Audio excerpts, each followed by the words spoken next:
On the whole, I've absolutely struggled with the variety of digital novels that have come to the Switch.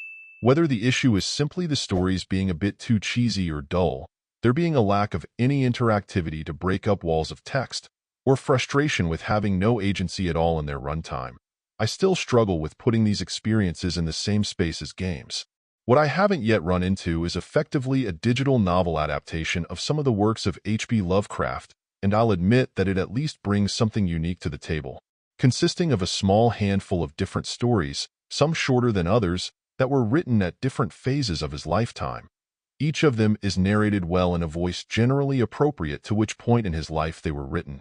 While you won't be wandering around to take in the game's often creepy and surreal environments, you will be able to look around to fully take in their scope at times.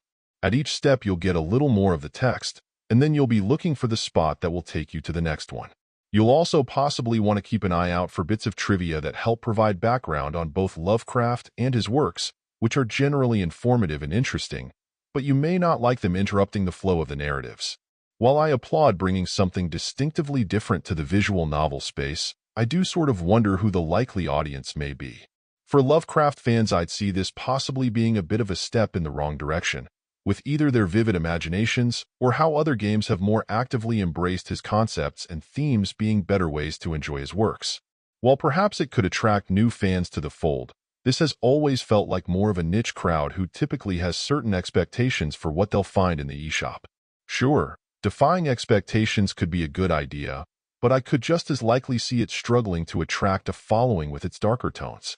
Overall, my final score for the game ended up being a 6.8. And if you're interested in picking it up, it's currently available on the Switch eShop for $9.99.